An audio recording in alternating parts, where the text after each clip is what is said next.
बिहार को विशेष राज्य का दर्जा मिले, ये मुद्दा रहेगा। दूसरा, अपराध पर कंट्रोल सरकार नहीं कर पा रही है, बीजेपी को शामिल की है और कुछ ऐसे दागी मंत्री को बनाया गया है जो अपराध जगत में उनकी ऊंचाइयों पर नाम होता था कि अपहरण करते हैं, बैंक लूटते हैं, तो फलना के शूटर हैं। वो मंत्री अगर बन जाएगा तो बिहार को अपराध से बचाया जा सकता है। लेकिन वो लोग कह रहे थे अपराधी आपके पार्टी नहीं, ये जग जाहिर है, आप भी जानते हैं। आप हमको उस दिन कान में भी बताए थे तो हमने भी स्वीकार किया था कि हाँ ठीक बोल रहे हैं। आप तो अपने बताए थे कि बीजेपी में कौन अपराधी है, आप हमको कान में बताए थे। आप बताइए, सदन चलेगा कि नहीं चलेगा? सदन तो हम चलाना चाहते हैं, बिहार के जो मुद्दे हैं उसको उठाना चाहते हैं। सरकार नहीं चलाना चाहती है, इसका सरकार नहीं चलाना चाहती है तो हम क्या कर सकते हैं? हम अपने मुद्दों को उठाएंगे और बिहार को विशेष राज्य का दर्जा मिलना चाहिए। जो दायरा बढ़ाया गया है आरक्षण का, उसको 9वीं अनुसूची में शामिल सरकार करे, ये हमारी मांग है। यूपी के लेकर क्या कहेंगे? अरे यूपी पागल राज हो गया है। यूपी में पागल कौन हो गया? खत्म करो। यूपी में काबा,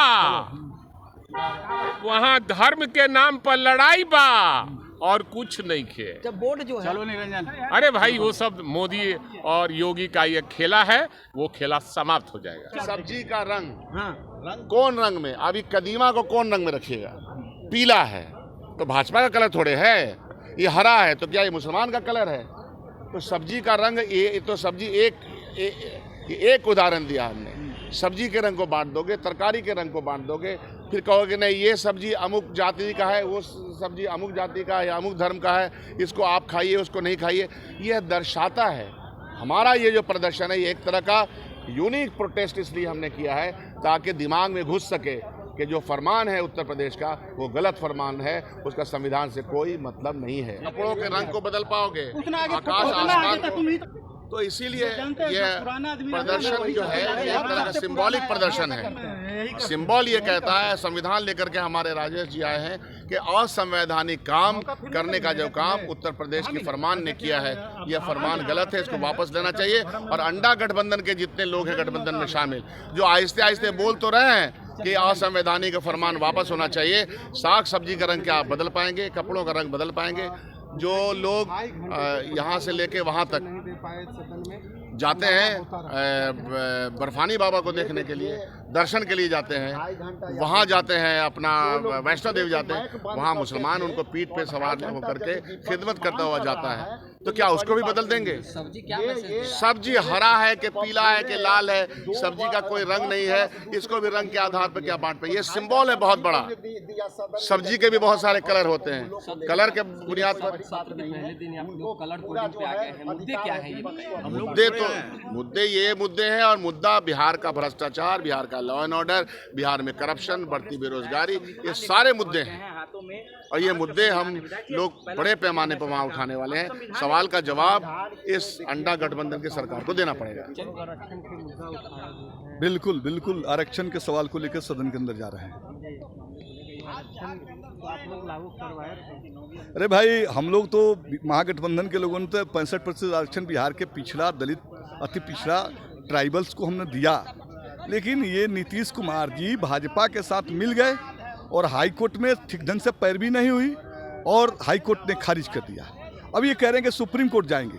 तो आप जानते हैं कि जो दलील हाई कोर्ट ने दिया कि इंदिरा सहनी का लैंडमार्क जजमेंट कहता है कि 50% से अधिक आरक्षण नहीं दिया जा सकता, इसलिए इसको खारिज करते हैं। लेकिन इसी हाई कोर्ट के ये फैसला है, सुप्रीम कोर्ट जब है EWS के अंदर केस चलता था, कहता है कि इंदिरा सहनी के जजमेंट को नहीं मानेंगे।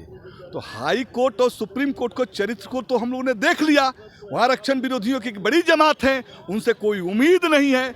इसलिए हम लोग चाहते हैं कि संविधान के 9वां अनुसूची में इसको शामिल किया जाए और सदन के अंदर कानून बनाए, बिल लाए सरकार, केंद्र सरकार बिल लाकर आरक्षण 65% आरक्षण को 9वां अनुसूची में शामिल करे। इसको लेकर हम प्रोटेस्ट कर रहे हैं। बिहार में बढ़ते अपराध को लेकर बिल्कुल, उस सवालों पर भी नीतीश कुमार जी तो कहते थे कि न बचाते हैं न फंसाते हैं। वो तो बचाते भी हैं और फंसाते हैं। आपने देख लिया, सरकार के महफिल में संजीव कुमार सिंह जैसा बलात्कारी बैठा है, उसको कौन संरक्षण दे रहा है? नीतीश कुमार जी दे रहे हैं। PWD का इंचार्ज बना कर रख दिया, PhD का इंचार्ज बना दिया और उस पर रेप का केस है। सामान्य प्रशासन और गृह मंत्रालय दोनों मुख्यमंत्री के पास है। ये तो साबित कर दिया कि नीतीश कुमार जी अपराधियों को बचाते हैं और अपराध का संरक्षण देते हैं। ऐसी हालात में बिहार के आवाम जो है अब उसकी जान माल की हिफाजत नीतीश कुमार नहीं कर सकते। और ये हालात हो गया कि नीतीश कुमार जी तो अब अफसरों का पांव पकड़ने लगे, गिड़गिड़ाने लगे। तो विधायिका के अस्तित्व के सामने नीतीश कुमार जी ने प्रश्न चिन्ह खड़ा कर दिया है। अब तो उनको जो समर्थन दे रहे हैं उनके पास लज्जा नहीं बची है, स्वाभिमान नहीं बचा है। ऐसा अक्षम, मानसिक रूप से विकलांग मुख्यमंत्री को बिहार की आवाम तुरंत बदलना चाहती है। मतलब पुल जितना गिरना है गिर जाए। 1 महीने के अंदर दर्जनों पुल गिरा है बिहार में, लेकिन सरकार नहीं गिरनी चाहिए, इसलिए कि डबल इंजन का सरकार है। पुल गिरना है तो गिर जाए। आम आवाम के जनहित के मुद्दों को लेकर के हम लोग आज सदन में पुरजोर तरीके से इस मामलों को उठाने का काम करेंगे। जिस तरीके से बिहार में भ्रष्टाचार बढ़ा हुआ है और माननीय मुख्यमंत्री जी को पदाधिकारियों के सामने गिड़गिड़ाना पड़ रहा है, तो कहीं ना कहीं लगता है कि माननीय मुख्यमंत्री जी थक चुके हैं, बीमार हो चुके हैं, उनसे बिहार अब संभल नहीं रहा है। सरकार बिहार की जनता को बेहतर प्रशासन आज अपराध बेलगाम हो गया है। सोए हुए वृद्ध व्यक्ति की हत्या घर में घुसकर कर दी जा रही है और नौकरी के नाम पर हमारी बहू बेटियों की इज्जत, उनके साथ यौन शोषण हो रहा है। भ्रष्टाचार आप चरम पर देख रहे हैं कि लगातार पुल ढा रहे हैं, मगर एक भी बड़ी कंपनियां, बड़े ठेकेदार के ऊपर कोई कार्रवाई नहीं होती, बड़े अपराधी के ऊपर कोई कार्रवाई नहीं हो रहा है। तो आज इन सवालों को लेकर इन सवालों के साथ आज हम लोग सड़कों पे उतरे हैं, विधानसभा में प्रदर्शन इन सवालों पे कर रहे हैं, क्योंकि अभी तक मुख्यमंत्री ने कोई ठोस आश्वासन, कोई ठोस कार्रवाई इन्होंने अभी तक नहीं किया है। बिहार के अंदर अभी एनडीए की जो सरकार है पूरी तौर पे फेल्योर हो चुकी है। आज इनका सुशासन और विकास का मीनार था, पुलों की तरह से ढह रहा है।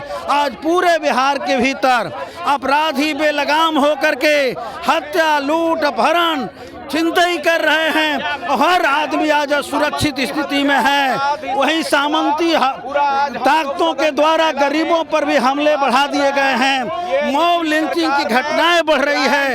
आज पूरा का पूरा बिहार अपराध के चपेट में है। इसलिए आज हम लोग मांग कर रहे हैं कि नीतीश सरकार अपराध पर रोक लगाओ और नहीं तो गद्दी छोड़ो। अब बिहार की जनता तैयार हो चुकी है, आपसे जवाब मांग रही है और सदन में इस बात का हम जवाब मांगने जा रहे हैं। ऐसी स्थिति में नीतीश सरकार दलितों और महाजनों को सुरक्षा देने में, अपराधियों को मनोबल बढ़ाने में बिल्कुल हमारा मांग है। हम बिहार के भीतर जब महागठबंधन की सरकार बनी थी तो जाति सामाजिक गणना हुआ और उसके जरिए जो तस्वीर बिहार की उभर करके सामने आया उसमें साफ हो गया कि बिहार के भीतर जिनकी जितनी हिस्सेदारी होनी चाहिए संख्या है उसके आधार पर दिया जाए। और इसके आधार पर हम समझ रहे हैं कि जो आरक्षण का दायरा बढ़ाया गया, हाई कोर्ट ने इधर रोक लगा दिया है। हम लोग मांग कर रहे हैं कि नीतीश जी तत्काल इसको अगर सरकार में है तो 9वीं सूची में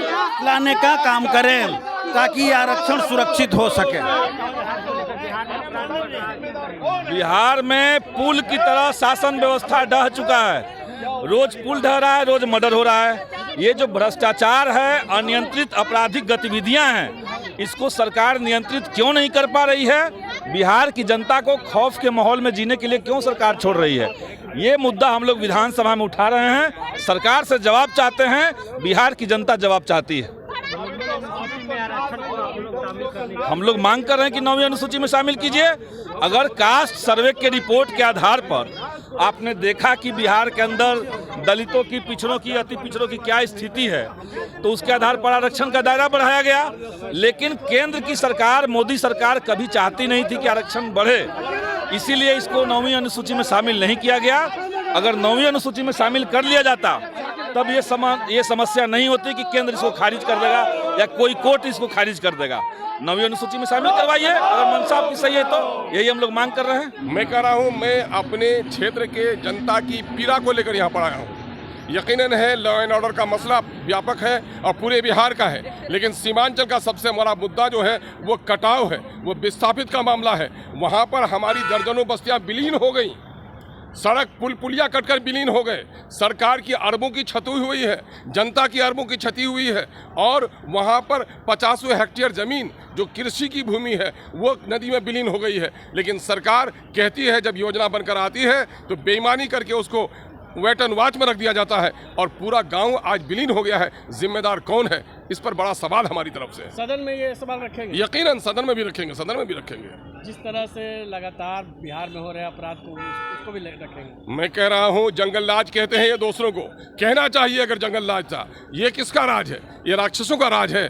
चलती हुई बेटियों की इज्जत महफूज नहीं है, शराब की डिलीवरी घर घर हो रही है, अफसरशाही का नंगा नाच हो रहा है, म्यूटेशन के नाम पर एक एक सीओ और एक एक कर्मचारी लाखों की लूट डेली कर रहा है, और जनता आज ऑफिसों में जाने से घबरा रही है। ये कौन सा चरित्र है बिहार की सरकार का?